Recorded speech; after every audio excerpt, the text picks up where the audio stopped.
हाँ सब सही बोले आप। प्रताप राव मेरे से कर्जा लिया था, लेकिन उसमें क्या, ये तो मेरा धंधा है। जैसे अभिजीत वाघमारे, उसे भी कर्जा दिया था ना तुमने। आप उसके कर्जे को प्रताप राव के कर्जे से जोड़कर क्या खिचड़ी पका रहे हो? खिचड़ी तुम्हें समझ तो आ गई हो, बस नाटक कर रहे हो। चुपचाप चलो हमारे साथ। प्रदीप ध्यान रख, ये तो हो वो। हाँ मैंने धमकी दी थी मैडम, पर वो धमकी नहीं थी, बस बातचीत थी। हमारे भी बातचीत करने के तरीके से तो अच्छे से वाकिफ होगा कुणाल, काफी बार अंदर जो गया है। मैडम बता तो रहा हूँ, आरती विनीत से बहुत प्यार करती थी, विनीत भी उसको पसंद करता था, खाली निकिता की वजह से छुपा रहा था। निकिता भी कम नहीं थी मैडम, विनीत को कब्जे में करके रखा था उसने, फंसाया था उसको। देख मेरे को बिल्कुल पसंद नहीं है कि तू एक साइड में मेरी बहन के साथ लाइकिंग खेले और दूसरी साइड में वो निकिता के साथ चक्कर चलाए। कुणाल प्लीज समझ ना, मैंने निकिता को कमिट किया है। बट हो गया अभी वो। देख मेरी बहन आरती तेरे से बहुत प्यार करती है, उसका दिल नहीं दुखना चाहिए, और निकिता को कैसे बाहर करना ये अब तू देख। आज से तेरा सारा लाइकिंग मेरी बहन के लिए रहेगा, समझा? और अगर ऐसा नहीं हुआ ना तो मेरे को बहुत बुरा लगेगा, और तेरे को मालूम है मेरे को बुरा लगेगा तो मैं क्या करूँगा। मैडम प्यार का मामला था इसलिए प्यार से ही निपटाया था। तो चिंता मत कर, हम भी तेरे से प्यार से पूछें, बस इतना ध्यान रखना हमें बुरा ना लग जाए। मैं कुछ समझा नहीं प्रदीप, तुम क्या कहना चाहते? अरे पुलिस जादव भाव को उठा के ले गई है पूछताछ करने के लिए। लेकिन क्यों? तुम्हारी लड़की के केस में प्रताप भाव तुमको चलना पड़ेगा, समझाना पड़ेगा उन लोगों को। हाँ साहब, देखा मैंने इस आदमी को, ये अपनी दुकान पे आया था अमित भाव से मिलने, फिर अमित भाव इसको तुरंत लेके बाहर चले गए थे। यहाँ नहीं, मेरे पीछे पीछे 27 अप्रैल को अमित को जो फोन आया था उसके बारे में जानते हो? जी साहब, मैं उस टाइम दुकान पे ही था अमित भाव के साथ। मेरी बहन ये कब पैदा हो गई? मेरी कोई बहन है ही नहीं। हेलो, अजीब आदमी है, कुछ भी बकवास किया जा रहा है। ए दिनेश, एक काम कर, थोड़ा काउंटर सवाल में आता हूँ। जी बाबा। फिर अमित भाव थोड़ी देर बाद वहाँ से बाहर चले गए थे, बस उसके आगे मैंने कुछ नहीं सुना साहब। क्या वो फोन इस हिस्ट्री शीटर किशोर कदम ने किया था? अमित की इसी से बात हुई थी? दिनेश, तुम इकलौते आदमी हो जिसने अमित को किशोर कदम के साथ मिलते जुलते देखा था। अमित की प्लानिंग के बारे में और क्या जानते हो? साहब मेरे को जो कुछ भी मालूम था मैंने आपको सब कुछ बता दिया, और साहब आपको मेरे को सुरक्षा देनी होगी। साहब अमित भाव बहुत खतरनाक आदमी है साहब, उसको ये सब मालूम पड़ेगा। घबराओ मत दिनेश, तुम्हें कुछ नहीं होगा।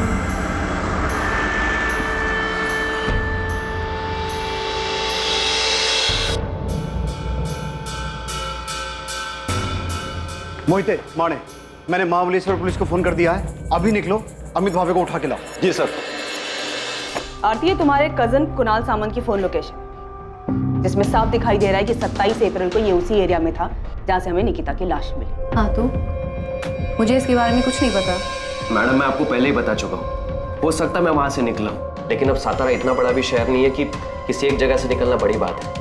अब मैं वो दिन वो टाइम उधर से क्रॉस किया और उधर ही निकिता के साथ कुछ हुआ तो आप मेरे को फंसाओगे? मतलब क्यों आरती, इसने तुझे पहले सिखा दिया था ना कि पकड़े गए तो पुलिस के सामने यही बोलना है? मैडम अगर इसने इतनी स्मार्ट प्लानिंग की है जो आप बता रहे हैं, तो आप ये भी बताइए कि सेम टाइम पे ये इतना बेवकूफ कैसे हो सकता है कि क्राइम की जगह पे ये अपना फोन लेके जाएगा? देखिए मैडम, आपको पता चला कि मैंने विनीत को धमकी दी थी, लेकिन ये बात तो मैं आपको पहले भी कह चुका हूँ कि हाँ मैंने किया, और उसके बाद भी मुझे कुछ ऐसा करना होता तो मैं ऐसा थोड़ी ना करता जिससे आपको कोई सबूत मिले और आप मुझे सीधा पकड़ ले। नहीं कुणाल, तू हर चीज में फेल हुआ है। तूने निकिता के मर्डर को सुसाइड दिखाने की कोशिश की है जिसमें तू कामयाब नहीं हुआ है, तो उसमें भी फेल ही हुआ है। ये क्या बात कर रही है मैडम आप? निकिता मेरे को जानती थी तो वो मेरे साथ किधर भी आती क्या, और वो भी तब जबकि उसको ये पता था कि मैंने विनीत को धमकाया था। ये सच बोल रहे हैं, धमकी वाली बात को लेकर निकिता ने मुझसे झगड़ा भी किया था। आरती, जब तेरे डोरे डालने से कुछ नहीं हो पाया तो तूने अपने लुच्चे लफंगे भाई को भेजा विनीत को धमकाने के लिए। तू मुझसे सवाल कर रही है? खुद को देखा है तूने? जब तू विनीत को रोक नहीं पाई मेरे पास आने से, उसको ब्लैकमेल करने लगी कि वो मुझसे दूर रहे। देख आरती, मुझे सब ब्लैकमेल करने की कोई जरूरत नहीं है, क्योंकि वो तुझे पसंद ही नहीं करता है। अच्छा, तुझे पता है मुझे प्राइवेट मैसेजेस करता है? आरती, विनीत मेरा बॉयफ्रेंड है, वो तेरे इस जाल में कभी नहीं फंसेगा, तो बेहतर यही होगा तो अपने ये डोरे किसी और पे डाल, शायद कोई फंस जाए। अगर वो तुझसे इतना ही प्यार करता है तो इतना डर क्यों रही है कि वो तुझे छोड़ के मेरे पास आएगा? विनीत मेरा है और सिर्फ मुझसे प्यार करता है। ये सारी बकवास ना तो अपने दिमाग से निकाल दे, कि तेरे उस छिछोरे भाई को विनीत को धमकाने के लिए भेजेगी और वो तेरा हो जाएगा, क्योंकि ये सब करके भी तू देख चुके हो बुरी तरीके से हार गई है। तू एक लूजर है और लूजर ही रहेगी, समझी? दूर रहे विनीत से। मैंने कुणाल से सिर्फ हेल्प मांगी थी और उस हेल्प का मतलब किसी को नुकसान पहुंचाना नहीं था। मेरा और निकिता का खुला झगड़ा था, सबके सामने था, हम छुप के नहीं लड़ रहे थे और इसके लिए मैं निकिता के साथ ऐसा कुछ करूंगी? मैडम मेरी हिस्ट्री है, मैं जुआ खेलता हूँ, पॉकेट मारता हूँ, लेकिन रेप जैसी गंदी हरकत मैंने कभी नहीं की और ना ही मैंने किसी का मर्डर किया। मैं जानता हूँ मैडम आप मेरे पे भरोसा नहीं करोगे, पर क्या निकिता मेरे पे भरोसा करती? वो मेरे साथ ऐसे ही आ जाती क्या? और मैं उसके साथ ऐसा सब कुछ करता तो वो चीखती चिल्लाती भी नहीं। कुणाल, निकिता का फोन कहाँ है? मैडम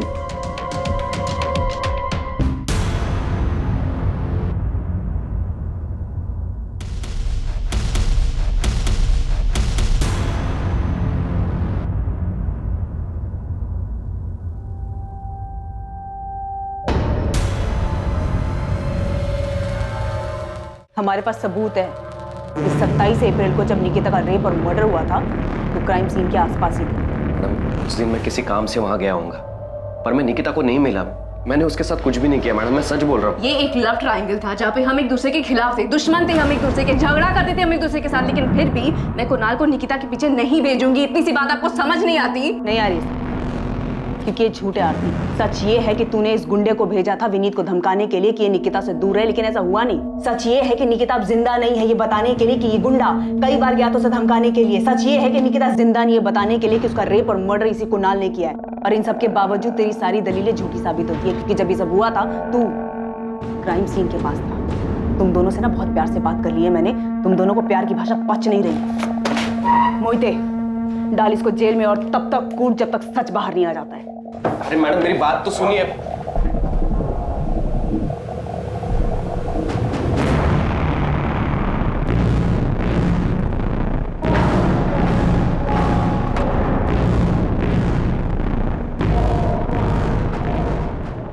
अगर हम विक्रम जाधव से पूछताछ कर रहे हैं तो इसमें आप इतना परेशान क्यों हो रहे हैं? आप मेरी परेशानी अच्छी तरह समझते हैं साहब। घुमा फिरा के आप यही कहना चाहते हैं ना साहब कि मैंने जादव बाबू से कर्जा लिया था और अपनी बेटी को उसके पास भेजा था ताकि ये कर्जा माफ हो जाए। हमने तो ऐसा नहीं कहा। तो फिर और क्या पूछेंगे विक्रम बाबू से आप? मेरी चचेरी बहन के बेटे अमित के खिलाफ सबूत है ना आपके पास, उसने किया है सब कुछ, पूछिए उससे। हम ना तो अमित भावे को बख्शेंगे ना ही विक्रम जाधव को, फिर चाहे आप खुद निकिता के पिता आके हमें ये क्यों ना कहें कि हमें किससे पूछताछ करनी है और किससे नहीं।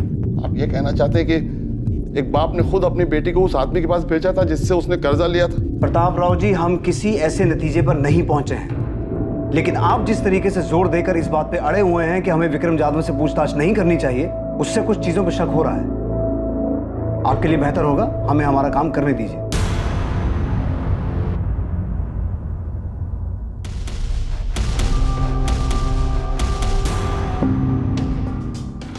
अलका और अभिजीत के सुसाइड करने के बाद मैं माना था मैं गलती किया था, एक जानवर जैसा। जानवर जैसा नहीं, तू जानवर ही है विक्रम जाधव। हाँ साहब, मैं माना मुझे वैसा नहीं करना चाहिए था। जिस बात से बाद में तू अदालत में मुकर गया कि तूने अलका वाघमारे के साथ ऐसा कुछ किया था, और वो बेचारी भी मरने से पहले ऐसा कुछ छोड़ के नहीं गई जिससे तुझे तेरे किए की सजा मिले। सुरवे, हमारे पास इस बात के पुख्ता सबूत थे कि अलका वाघमारे को विक्रम जाधव की कोठी के बजाय फ्लैट पे बुलाया गया अकेले, जो कि मानदेव चौक में है। हमने विक्रम जाधव को अरेस्ट भी किया और उसने यही कहा कि उसने कभी पैसों को लेकर अलका या उसके पति पे दबाव नहीं डाला।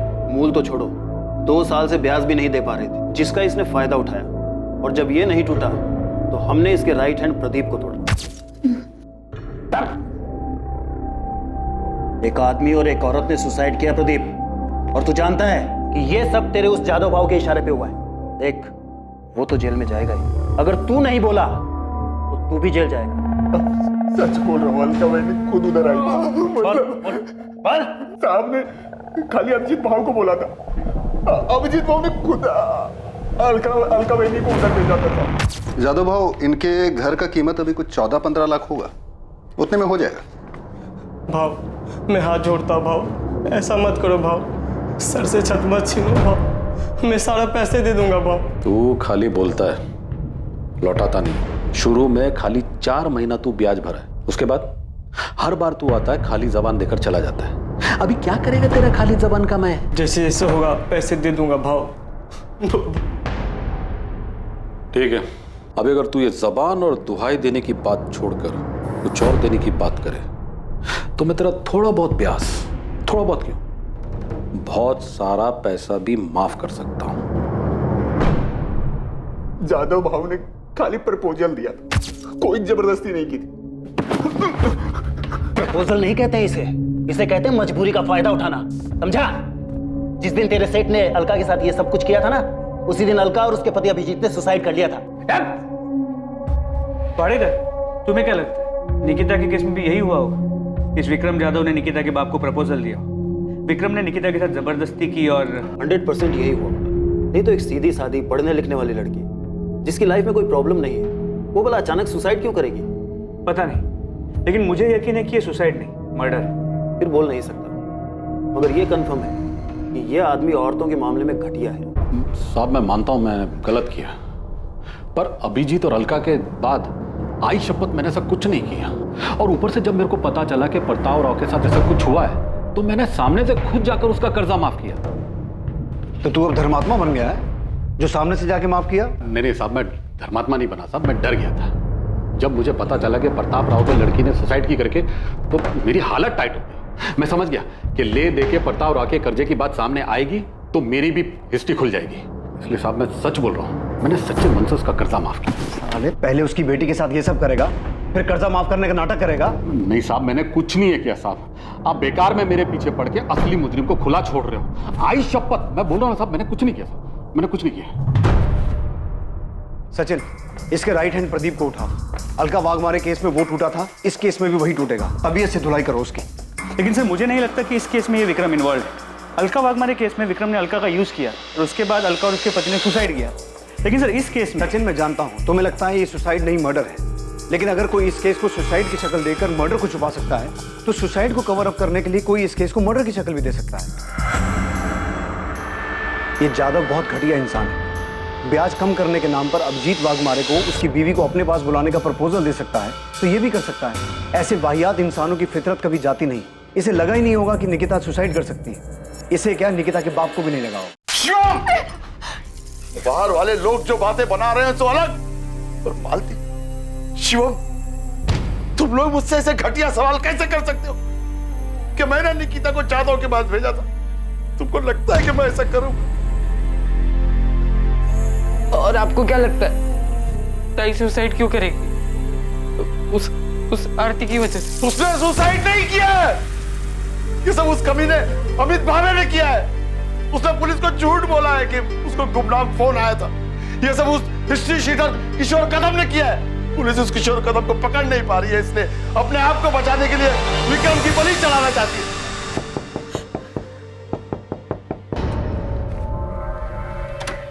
बताइए, अब आप क्या नया बताने आए? बताने नहीं, पूछने आया। आपने हमें ये क्यों नहीं बताया कि विक्रम जाधव आपसे मिलने आया था, पर आप दोनों के बीच में डील हुई थी?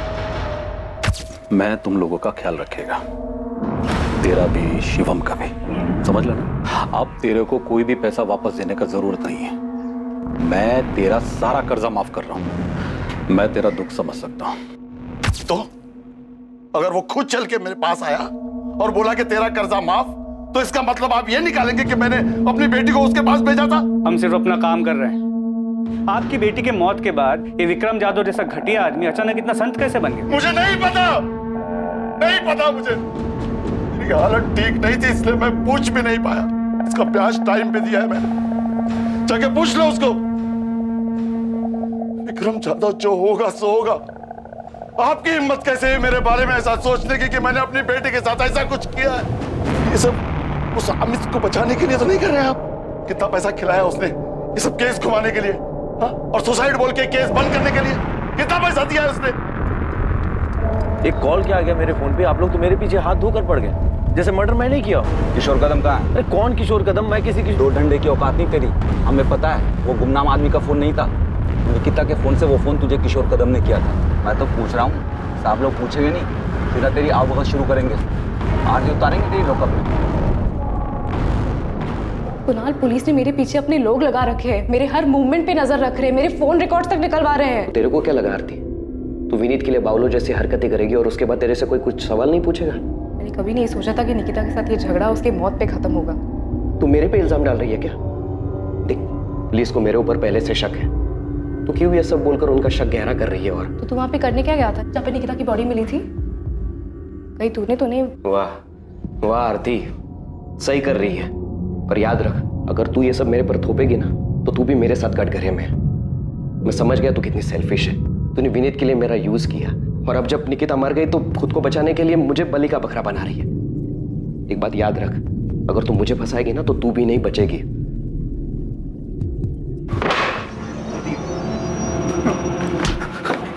पिछली बार तू बच गया था, इस बार नहीं बचेगा। मैं सच बोल रहा हूं, तेरी लाश तक नहीं मिलेगी। जब मैंने पिछली बार सब सच बता दिया भाव ने क्या किया, तो अभी मैं झूठ क्यों बोलूंगा साहब? कसम से साहब, वो लड़की उधर अगर आई भी होगी और भाव ने उसके साथ कुछ किया भी होगा तो मेरे को नहीं मालूम। तेरे भाव ने प्रताप राव का कर्जा क्यों माफ किया, वो भी निकिता के मरने के बाद?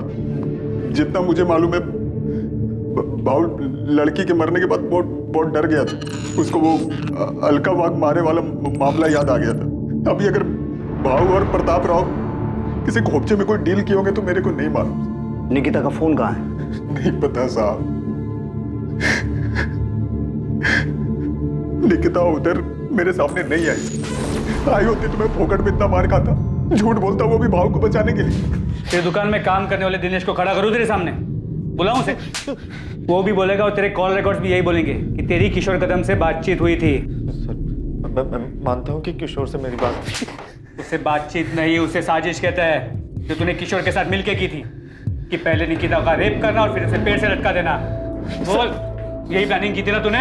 नहीं सर, मैंने किशोर कदम को हायर किया था सिर्फ प्रताप मामा को धमकाने के लिए, ताकि वो मेरी जमीन मुझे वापस कर दे। और जो केस कोर्ट में चल रहा है वो केस कोर्ट के बाहर ही खत्म हो जाए। केस तो बहुत लंबा चलेगा और बहुत भारी पड़ेगा तुझ पे।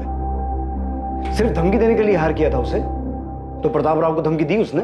सर, मुझे नहीं पता कि काम किया कि नहीं किया, लेकिन निकिता को नुकसान पहुंचाने जैसी कोई बात नहीं हुई थी। भाऊ, खाली धमकी देने से कुछ नहीं होगा। उनको मालूम हो जाएगा धमकी तुम दिलवाए। पहले से कितना लुच्चा है तुम लोगों का, मालूम नहीं है तुमको? अब लेकिन ऐसा कुछ और नहीं करने का है, सिर्फ धमकी देना है, सिर्फ धमकी। तो अभी बोले ना उसका एक बेटा है, एक बेटी है, दोनों में से किसी एक को। अरे नहीं, ऐसा कुछ नहीं कराना है। ठीक है, फिर खाली धमकी का 1 लाख लगेगा, 50 एडवांस। और एक बार धमकी देने से कुछ नहीं होगा, कम से कम 3-4 बार देनी पड़ेगी, तब जाके असर होगा।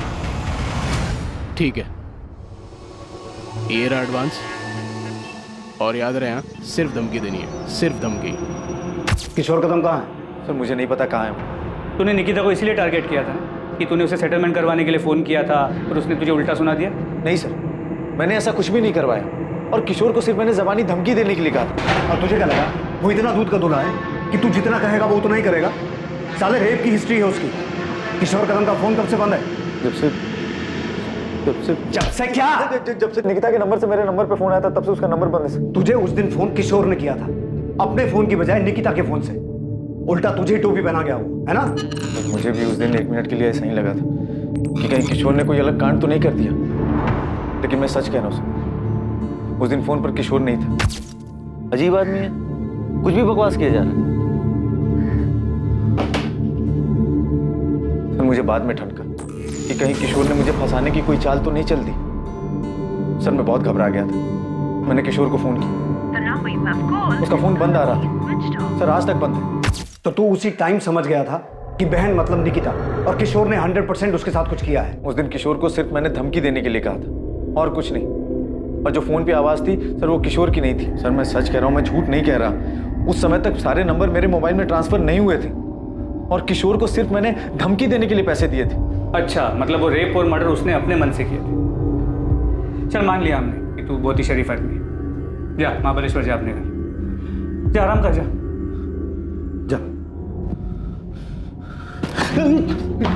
जब तक किशोर कदम मिल ना जाए ना, इसकी खूब सेवा करो, दिल से सेवा करो।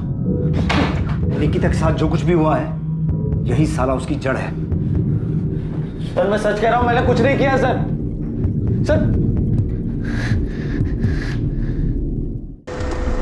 क्या वाकई किशोर कदम ने अमित की बात अनसुनी करते हुए इस जुर्म को अंजाम दिया था? अमित भावे की बात का तथ्य तब तक साबित नहीं हो सकता था जब तक किशोर कदम पुलिस के हाथ नहीं लगता और उससे पूछताछ नहीं हो जाती। किशोर तक पहुंचने के लिए पुलिस ने महाराष्ट्र के हर शहर में उसकी तलाश शुरू कर दी। उसकी खबर देने वाले को इनाम देने की घोषणा तक की गई थी। किशोर को गिरफ्त में लेने के लिए शहर और शहर के बाहर के सभी पुलिस नेटवर्क उसकी तलाश में लगा दिए गए थे। मुझे किशोर कदम नाम के आदमी ने कभी कोई धमकी नहीं दी, पर इस बात में कोई शक नहीं है कि जो कुछ मेरी बेटी के साथ हुआ है उसमें अमित का हाथ है। सीधे सीधे इस सवाल का जवाब दीजिए। जब हमने आपसे पहले पूछा था कि आपका किसी के साथ कोई झगड़ा है, कोई दुश्मनी है, तब आपने हमें क्यों नहीं बताया? क्योंकि मुझे पता नहीं था साहब। मैं सोच भी नहीं सकता था कि जो आदमी मेरा रिश्तेदार है वो जमीन की लालच में इस हद तक गिर सकता है। मुझे ये भी कहाँ पता था कि निकिता का कोई बॉयफ्रेंड था, और ना ये पता था कि रोज की तरह वो उस दिन भी कॉलेज तो जा रही थी पर कभी लौट कर नहीं आई, और मिलेगी भी तो इस हाल में। सर, किशोर कदम कोल्हापुर में पकड़ा गया है। ग्रेट। इस केस की सबसे अहम कड़ी अब हमारे हाथ लगी है। प्रतिमा, क्या लगता है तुम्हें, विक्रम जाधव और कुणाल सामंत को अब अंदर रखने से कोई फायदा है? उनसे और कुछ मिल सकता है? सब विक्रम जाधव के एंगल में अभी तक हमें कुछ भी नहीं मिला है। हमने काफी लोगों से पूछा, काफी छानबीन की, लेकिन किसी ने भी निकिता को उसकी कोठी या फिर उस फ्लैट के आसपास नहीं देखा जहाँ पे उसने अलका वाघमारे को बुलाया था। और कुणाल सामंत? सर, उससे भी हर तरीके से पूछताछ की, लेकिन वो टूटने को तैयार ही नहीं है। सर, मुझे अभी भी लगता है कि आरती का इससे लेना देना है। जो अमित के केस में है वो आरती के साथ भी हो सकता है। कि बात सिर्फ निकिता को विनीत से अलग करने की थी, लेकिन कुणाल उससे आगे बढ़ गया। सर, अब तो आरती को भी लगता है कि कुणाल ने किया है। बोल रहा हूँ ना साहब, मैं 27 अप्रैल को था ही नहीं इधर ही सतारा में। किशोर तो एक केस में बेल पे है ना, पर घबरा मत, इस केस में तो जेल नहीं जाएगा। हाँ साहब, इधर एनकाउंटर करके केस बंद करने का प्लान है, तो इधर ही ठोक दो ना। काय को काली पोकट सतारा में लेके जा रहे हो? मैंने तो सिर्फ अपना हिस्सा मांगा था। क्या गलत कर रहा था? क्या गलत है इसमें? ऐसे किसी गुंडे को पैसे देकर धमकी दिलवाना सही काम है? पैसे देकर धमकी इसलिए दिलवाई ताकि कोर्ट के बाहर से मामला सेटल हो जाए। अमित जो आदमी गुंडा है, पैसे लेकर धमकी दे रहा है, वो और कुछ करेगा तो रोक लेगा उसे। फंसा दिया ना उसने तुझे। सोचा है कभी तेरी वजह से निकिता के साथ में क्या हुआ है? भाई, मैंने उससे नहीं कहा निकिता के साथ ये सब करने के लिए। मैंने तो सिर्फ उससे कहा। अमित, याद रखना, अगर ये पता चला ना कि निकिता के साथ में उसी ने ये सब कुछ किया तो भी उसी जुर्म में अंदर जाएगा। जरा से जमीन के लालच ने तुझे क्या से क्या बना दिया।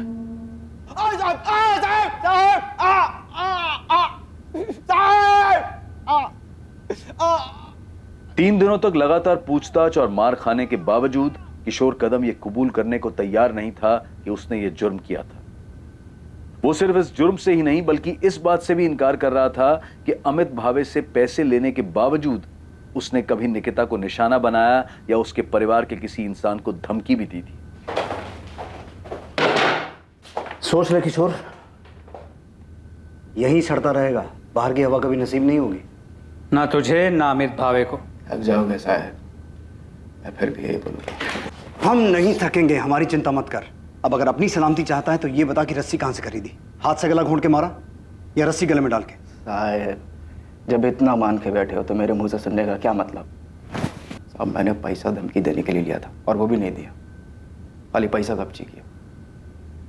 लड़की का छोड़ो साहब, उसकी फैमिली के किसी एक आदमी के पीछे नहीं गया मैं। आप लोग मेरे को एड़ा समझते हो क्या? मैं लड़की के फ़ोन से अमित को फ़ोन करूँगा, मेरे को समझ में नहीं आता क्या? क्या देख रहे हो साहब, मैंने उस लड़की के साथ कुछ भी नहीं किया है। किसने नहीं किया? विक्रम जाधव ने नहीं किया, कुणाल सामंत ने नहीं किया, तो फिर किया किसने? सर, प्रतिमा विनीत से बात कर रही है उसके और निकिता की आखिरी मीटिंग के बारे में। प्रतिमा को अब भी लगता है कि विनीत पूरा सच नहीं बता, कुछ छुपा रहा है। मैडम, मैं कुछ नहीं छुपा रहा हूँ, सच बोल रहा हूँ। आरती के भाई ने तुझे धमकी दी। आरती और निकिता के बीच में तेरी वजह से झगड़ा चल रहा था, और निकिता ये भी जानती थी कि तू आरती को मैसेज करता था, फिर भी निकिता तेरे जैसे डबल ढोलकी पे विश्वास करती कि मैडम, मैं कोई डबल ढोलकी नहीं हूँ। आरती के साथ मेरा कुछ नहीं था, मैं निकिता से प्यार करता था। हाँ, कुछ टाइम के लिए मैं आरती की तरफ अट्रैक्ट हो गया था, और निकिता कुछ ज्यादा इस बात से डर गई। और इसी बात का डर उसे उस दिन भी था ना? नहीं, वो नाराज थी कि मैंने आरती को मैसेज किया, और इसी बात से परेशान थी। वो ये समझ ही नहीं रही थी कि वो मुझे लेके बहुत ज्यादा पोजेसिव हो रही थी। परेशान हो गया था उसकी इस आदत से। और इस परेशानी का हल तूने ये निकाला कि उसे नहीं, बिल्कुल नहीं। हाँ, मुझसे थोड़ा तंग जरूर रहा। निकिता, तुम सिर्फ अपने बारे में सोचते हो, तुम्हें जो ठीक लगता है वही हो, और मैं चाहूँ या ना चाहूँ मुझे भी वही करना पड़े। अब मुझे भी लग रहा है कि मुझे सोचने के लिए टाइम चाहिए। क्या सोचने के लिए टाइम चाहिए? कि क्या बहाना बना के मुझे छोड़ सको, कैसे आरती के पास जा सको? मुझे अपने बारे में सोचने के लिए टाइम चाहिए, क्या सही है क्या नहीं। हर बात तुम्हारे और आरती के बारे में नहीं होती। पक चुका हूँ यार तुम दोनों से। क्या कहा तुमने? तुम पक चुके हो मुझसे। निकिता, हमें एक दूसरे को थोड़ा टाइम देना चाहिए, ये हम दोनों के लिए अच्छा रहेगा।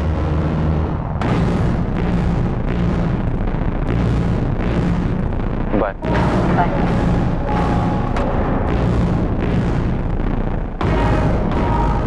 आरती को लेकर उस दिन फिर हमारे बीच में झगड़ा हुआ। निकिता भी थोड़ी अपसेट हो गई थी, मैं भी परेशान हो गया था, इसलिए मैंने निकिता को उसके बाद कॉल नहीं की। मैं कुछ टाइम के लिए अकेला रहना चाहता था। उसका फ़ोन नहीं आया, मुझे लगा कि शायद वो मेरी बात समझ गई, इसलिए फ़ोन नहीं कर रही। ये बात तूने हमें पहले क्यों नहीं बताई? क्योंकि ये मैडम हमारा पर्सनल था, और निकिता के साथ जो हुआ है उसका इससे कोई लेना देना नहीं। तुझे कैसे पता लेना देना है कि नहीं? वो मवाली कुणाल या उसकी बावली बहन आरती, उन्होंने निकिता के साथ कुछ नहीं किया होगा? नहीं, मुझे नहीं लगता उन्होंने कुछ किया। मुझे लगता है निकिता के साथ कुछ और हुआ। कुछ और मतलब? ये तो मुझे नहीं पता, पर जो भी हुआ है उसका मुझसे कोई वास्ता नहीं।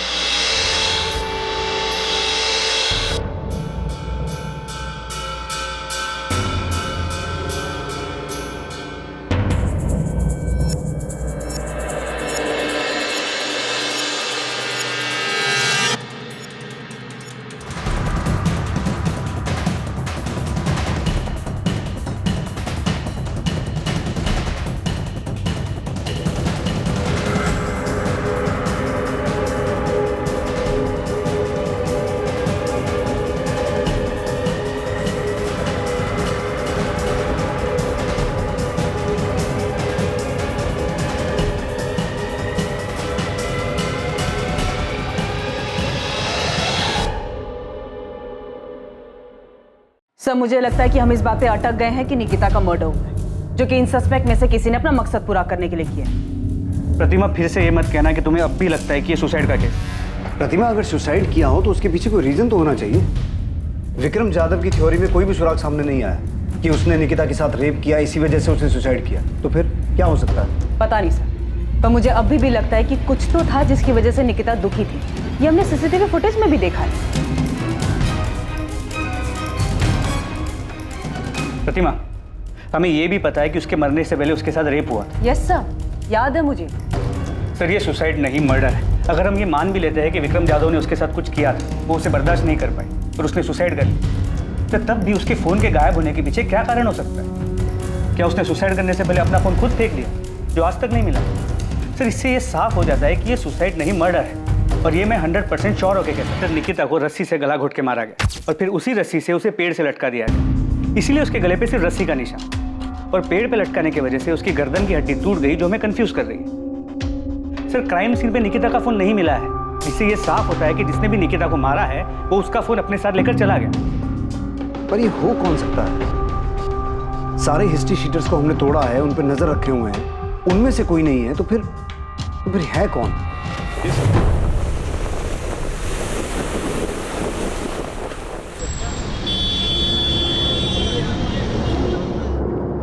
हाँ, IMEI नंबर यही है कि निकिता अपने का ही फोन है। कहाँ ऑन हुआ ये फोन? मुंबई में ऑन हुआ? जी सर।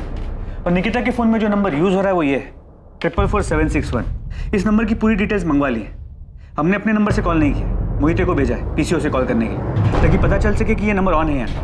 सर, ये नंबर ऑन है। मैंने PCO से फ़ोन किया, ऐसे ही कोई नाम बदल कर बात की। किसी आदमी ने फ़ोन उठाया था, बोला कि आपने जो नंबर लगाया रॉन्ग नंबर है। मैंने पूछा ये मुंबई का नंबर है? उसने कहा हाँ। सर, मैंने उससे और कुछ नहीं पूछा, ये सोच करके कहीं वो अलर्ट ना हो जाए। गुड, एड्रेस निकालो और उठाओ इस आदमी को। जी सर। और उसे पता ना चले कि हम उसके पीछे हैं।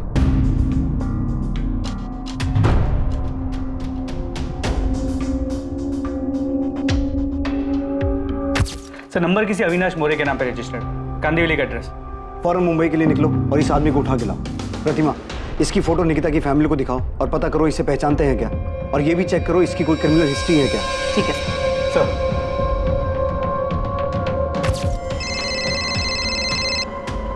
हाँ प्रतिमा, इस अविनाश मौर्य का कुछ मिला? नहीं सर, निकिता की फैमिली भी इसे नहीं पहचानती, उन्होंने तो इसका नाम तक नहीं सुना। ताज्जुब की बात, इस अविनाश मौर्य ने अब तक फोन स्विच ऑफ नहीं किया, लगातार ऑन आ रहा है। सर, मैंने साइबर टीम से दोबारा चेक किया, ये निकिता का ही फोन है।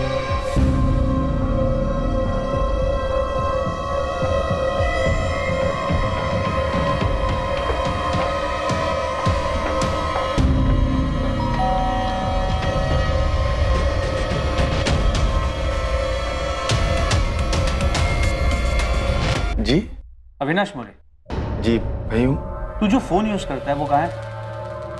हम लोग हैं कौन और ये पूछ क्यों रहे हैं? सतारा। और साहब आप मेरा फोन क्यों देखना चाहते हैं? क्योंकि वो फोन तेरा नहीं किसी और का है।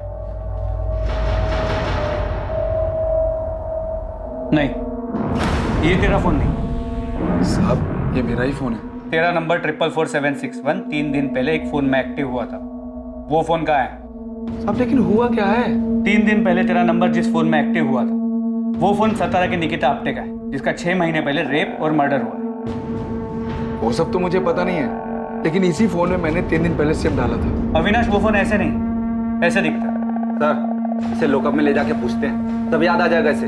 अरे साहब इसमें याद क्या करना, मैं सच कह रहा हूँ साहब। साहब मेरा फोन खराब हो गया था, डिस्प्ले गया था उसका, मैंने उसे बनने के लिए डाला था और राजू की दुकान से काम चलाने के लिए ये फोन मैंने 1000 रुपए का खरीदा था। चल राजू के दुकान पे ले चलो। हाँ चलो साहब। चल राजू इनको बताओ कि ये फोन मैंने तुमसे ही खरीदा था ना? हाँ साहब ये फोन मैंने ही बेचा था उसको। इस फोन का जो IMEI नंबर है वो उस लड़की के फोन का है जिसका सतारा में 6 महीने पहले रेप और मर्डर हुआ। IMEI नंबर सेम है लेकिन उसका फोन ये था। हमारे पास एक कंफर्मेशन है कि निकिता के फोन का मॉडल ये है और हमने ये भी कंफर्म किया कि इस फोन का जो IMEI नंबर है वो निकिता के फोन है। साहब ये जो आप फोटो दिखा रहे हैं ना फोन का, ये बिकने के लिए आया था मेरे पास, मैं ही खरीदा था। किससे खरीदा था? ऐसे ही चलते फिरते एक बंदा आया था बेचने के लिए। मेरे को ये फोन बेचने का है, बंद पड़ा है, चल नहीं रहा। चल ही नहीं रहा है? नहीं। अरे भाई इसका तो बॉडी भी डैमेज है, मेरे भी किसी काम का नहीं, खरीद के करूंगा क्या इसको? अरे देख लो, मोबाइल का दुकान है, कुछ काम आ जाएगा आपके। जो भी दोगे चलेगा मेरे को। मैं बोला 200 रुपए से ज्यादा नहीं देगा, वो बोला ठीक है और बेच के चला गया। तो फिर वो टूटा हुआ फोन का है और उस फोन का IMEI नंबर इस अविनाश के फोन में कहाँ से आया? ये फोन का बॉडी एकदम डैमेज हो गया था, बैटरी वैटरी सब ठीक था, तो मैंने बाहर का बॉडी निकाल के फेंक दिया और अंदर का माल मटेरियल जुगाड़ करके ये फोन में फिट कर दिया। तुम्हें ये फोन किसने बेचा? उसका नाम क्या है जिसने बेचा? नाम तो याद नहीं साहब, 1-2 महीना हो गया अभी। देख राजू, हमें वो आदमी चाहिए और अगर वो नहीं मिला ना, हम तेरी जन्मपत्री बना देंगे कि तूने सतारा में उस लड़की के साथ रेप और मर्डर किया। खाली फिल्म मेरे को काय को फंसा रहे साहब, मैं तो खाली फोन खरीदा था। जिसने फोन बेचा उसका हुलिया याद है? साहब याद करने की कोशिश करता हूँ साहब। नहीं ये भी नहीं, ये नहीं, ये था ना? नहीं साहब ये भी नहीं था। जैसा वो सब बोले ना वैसा मैं आपको उसका हुलिया बताने को तैयार हूँ। सच्ची साहब, जितना याद है सब बताऊंगा, बिल्कुल नहीं घुमाऊंगा, कसम से।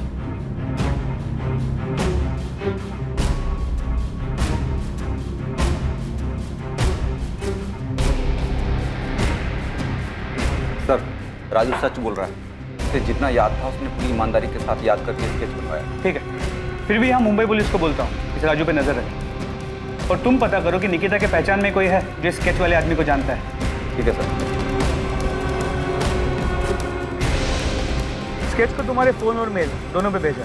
ये नहीं पता कि ये स्केच उस फोन बेचने वाले आदमी से कितना मिलता। तुरंत इस स्केच को सभी जगह भेजो और पता करो कि स्केच से मिलता जुलता दिखने वाला भी कोई आदमी है। यस सर, मैं सभी जगह सर्कुलेट कर देती हूँ। राजू की मदद से जो स्केच बनाया गया वो उस आदमी की शक्ल के काफी नजदीक था जिसने राजू की दुकान पर निकिता का मोबाइल बेचा था। वो आदमी वास्तव में मौजूद था और यकीनन सतारा में ही था। और निकिता से जुड़े लोगों में उसके बॉयफ्रेंड विनीत के अलावा ऐसा कोई नहीं था जिसने इस आदमी को देखा था या पहचान सकता था। कौन है मैडम ये नहीं जानता, लेकिन इसे पार्क में देखा जहाँ मैं निकिता हमेशा मिलते थे। इसे बहुत बार पार्क में देखा, मुझे बड़ा अजीब लगता था। मैं और निकिता जब भी मिलते थे हमेशा वहाँ होता। क्या ये हमेशा आसपास रहता था? हाँ, ये स्केच पक्का उसी आदमी की तरह दिखता। अगर ये विनीत और निकिता के हर बार मिलने के वक्त वहाँ होता था तो इसका मतलब है ये सतारा का ही रहने वाला है और शायद कहीं आसपास का ही। लेकिन सर इसकी कोई क्रिमिनल हिस्ट्री नहीं, पर फिर भी मैंने गोविंद और बाकी भाभी को काम पे लगा दिया ये पता करने के लिए कि ये कौन है और कहाँ रहता है। गुड, ढूंढो इसे ताकि इस केस को क्लोजर मिले और निकिता को न्याय। सर। प्रतिमा। Yes sir. तुमने बताया कि विनीत कह रहा था कि ये हमेशा पार्क में मौजूद रहता था, उन्हें घूरता था। यस सर, वो दोनों जब भी पार्क में मिलते थे ये वहां रहता था। 27 तारीख की निकिता की वो फुटेज निकालो। हमें इस एंगल के बारे में कुछ पता नहीं था, हमने कुछ मिस किया है। 27।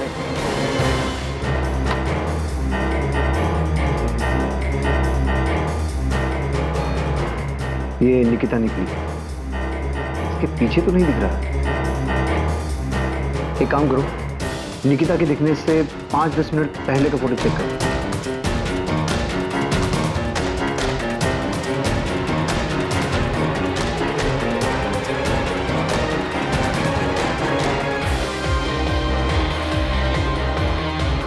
एक मिनट स्टॉप कीजिए इसको। अब नॉर्मल कीजिए। यही है वो, तो यही है।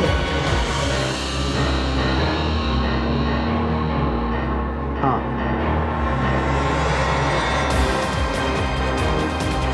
सर ये वही आदमी है क्या इसी ने निकिता के साथ निकिता का मोबाइल इसके पास था जो इसने मुंबई में जाके बेचा।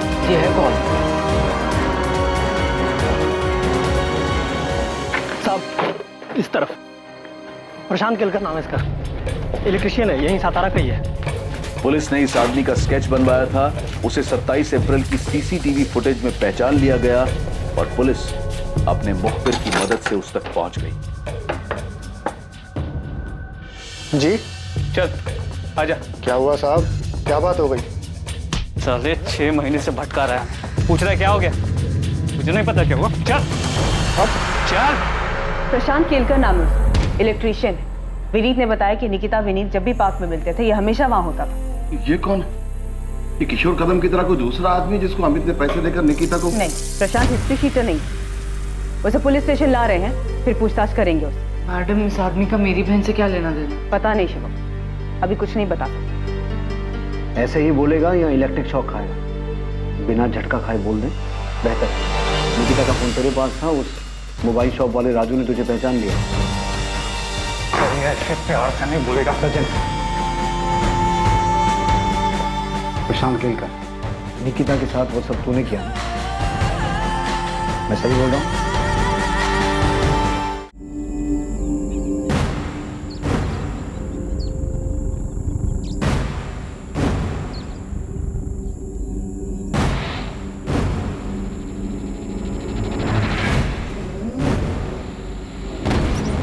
जी आप निकिता है ना? हाँ, क्यों? आपसे कुछ जरूरी बात करनी है। क्या बात करनी है? आप हो कौन? तो मैं आपके पापा को जानता हूँ। पहले बताओ तो सही, आप हो कौन? क्या बात करनी है आपको? ये क्या कर रहे हैं?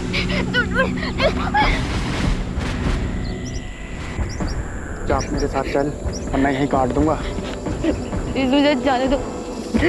मेरे बैग में कुछ पैसे, मेरी घड़ी, मेरा फोन सब ले लो। प्लीज मुझे ऐसे जाने दो। मुझे ये सब कुछ नहीं चाहिए, मुझे सिर्फ तू चाहिए, सिर्फ तू। कब से तेरे पीछे हूँ, आज जाकर मिल लिया तू।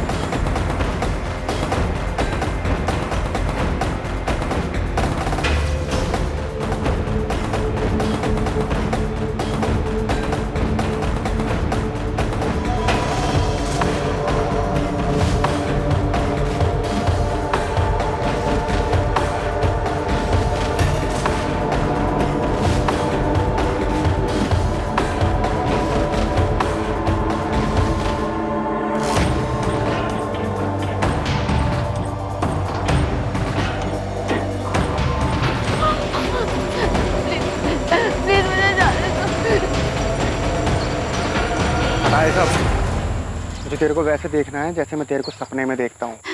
प्लीज प्लीज मुझे जाने दो, मुझे अपने घर जाना। जाने दूंगा, बस एक बार मेरे को। क्या एक बार?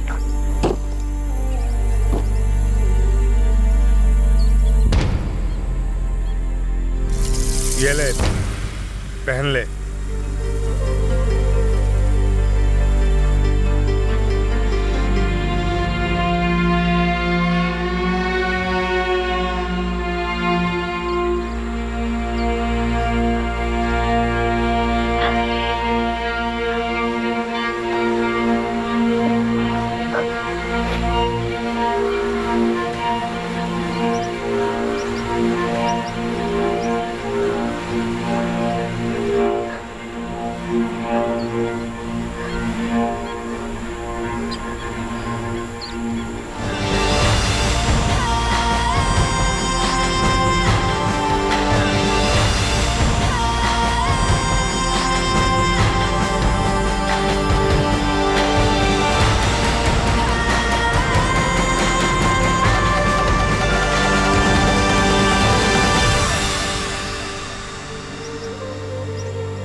बस यूं ही।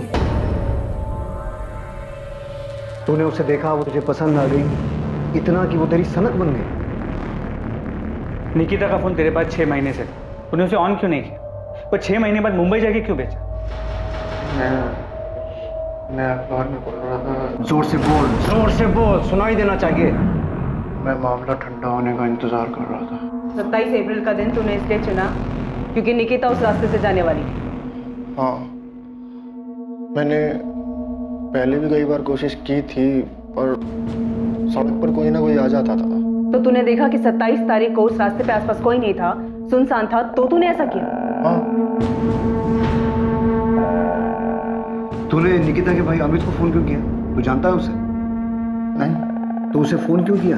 मुझे बुरा लगा कि उसके परिवार वाले परेशान हो रहे होंगे कि कहाँ गई, तो इसलिए मैंने उसका फ़ोन उठाया और देखा किसको फ़ोन कर सकता हूँ, तो मैंने उसका नंबर डायल कर दिया। प्रशांत केलकर से बार बार पूछताछ की गई, ये जानने के लिए कि क्या वाकई ये जुर्म उसने अपनी विकृत मानसिकता और यौन आकर्षण के कारण किया था या इसमें कोई और भी शामिल था। पर आखिर तक यही सामने आया कि वो वाकई एक विकृत मानसिकता का आदमी था जो निकिता पर मोहित था, जिसने सिर्फ अपनी हवस पूरी करने के लिए निकिता के साथ बलात्कार किया और फिर उसे मार दिया।